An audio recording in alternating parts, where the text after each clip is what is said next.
یہ جو آج اس دور میں یہ وبا پھیلی ہے، اور آج 8 مارچ عورت ڈے کہا گیا اس کو، اور یہ منایا جا رہا ہے، اور عورتوں نے اپنے لباس جو ہے ان پر رسم الخط عربی رسم الخط اپنے لباس پر اس کو تحریر کروانا شروع کر دیا،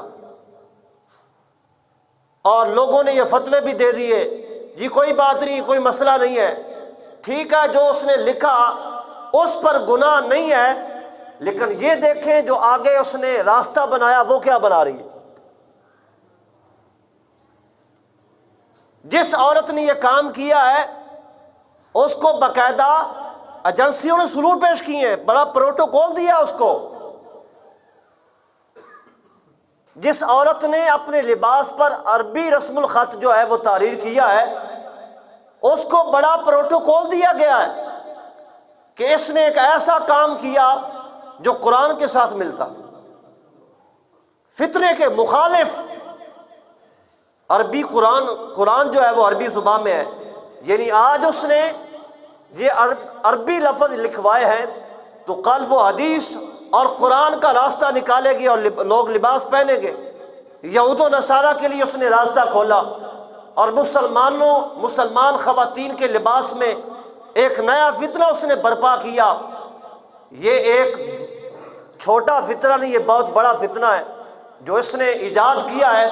اللہ پاک ایسے فتنے پیدا کرنے والوں کو اللہ ہلاک فرمائے، اور مسلمانوں کو اللہ پاک ایسے فتنوں سے محفوظ کرے۔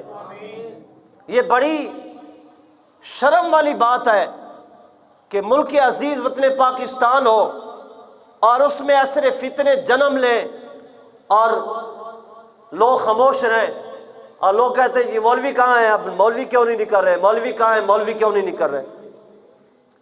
بھائی یہ کلمہ صرف مولویوں نے نہیں پڑھا، سب نے کلمہ پڑھا ہے، اور نبی پاک صلی اللہ علیہ وسلم نے فرمایا فتنے ایسے آئیں گے کہ بندہ صبح مسلمان ہوگا، شام کو کافر ہوگا۔ اللہ اکبر، شام کو مسلمان ہوگا اور صبح کافر ہوگا۔ ایسے جملے لوگ اپنے منہ سے نازیبا نکال دیں گے جس کی سبب وہ بندہ صبح مسلمان تھا تو شام کو کافر۔ بہرحال جو موضوع ہے عورت کا فتنہ جو یہ چل رہا ہے، اس نے بڑی تباہی مچا دی ہے۔ اسلام سے قبل اگر ہم اسلام کی تاریخ پڑھیں نا، اسلام کی تاریخ، تو اس سے قبل جو عورت کا مقام تھا آپ سنتے رہتے ہیں، عورتوں کو زندہ دفن کر دیا جاتا۔ آپ توبہ کریں گے، یہ عورت کا جو معیار تھا نا اسلام سے پہلے، جس عورت کا شوہر فوت ہو جاتا ایک پورا سال وہ صحرا میں جنگل میں رہتی تھی۔ اس کی یہ عدت ہوتی تھی کہ پورا سال وہ جنگل میں رہے، اور ایک سوٹ میں نانا نہیں، پابندی تھی، اور کتے کی طرح اس کو سامنے کھانا پھینکا جاتا جیسے کتے کو ڈالا جاتا ہے، اور ایک جگہ مقرر ہوتی جنگل میں، وہیں پہ آپ نے پورا سال پڑے رہنا ہے۔ اسلام سے قبل یہ معیار تھا عورت کا۔ بچیاں چھوٹی پیدا، اس کو دفن کر دیا جاتا زندہ۔ بڑا مشہور واقعہ ہے، میں اس کی طرف نہیں آتا۔ حضرت دہیہ کلبی والا، اللہ نے اسلام کی دولت عطا کر دی، جس نے کفر کی حالت میں عورت کا تحفظ کیا، اللہ پاک نے اس کو ایمان کی دولت دے دی۔ جو اسلام میں آ کر تحفظ کرے گا اللہ تو مزید مالا مال فرمائے گا۔ عورت کا یہ معیار اور وقار تھا کہ اس کو جنگل میں چھوڑ دیا جاتا، اور اولاد بیٹے اس کے ساتھ زیادتی کرتے۔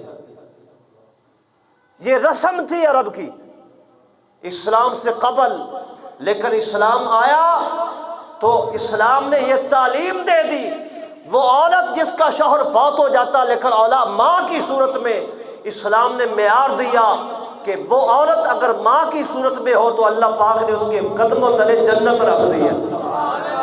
یہ معیار اسلام نے دیا ہے۔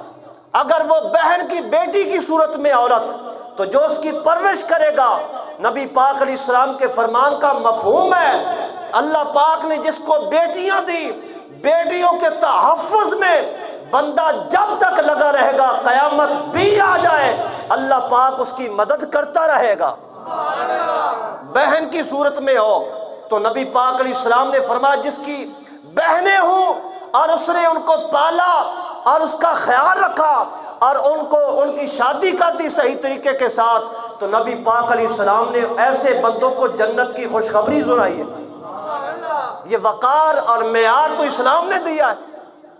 اسلام سے قبل تو عورت کی کوئی ویلیو ہی نہیں تھی، اس کا کوئی معیار اور وقار ہی نہیں تھا۔ اسلام نے وقار دیا عورت کو۔ یہ جو عورتیں چاہتی ہیں اور یہ ڈے مناتی ہیں 8 مارچ کو، تو یہ ایک فطرہ انہوں نے برپا کیا ہے۔ اگر یہ اسلام کو سمجھے تو پھر ان کو پتہ چلے کہ نہیں، عزت جس کو بھی ملی ہے تو اسلام کے زمن میں ملی ہے۔ اسلام نے سب کو عزت سے نوازا ہے۔ اگر جو اسلام سے ہٹ گیا تو وہ ذلیل و رسوا ہوتا ہے۔ اگر عزت ہم چاہتے ہیں تو ہمیں اسلام پر عمل پیرا ہونا چاہیے۔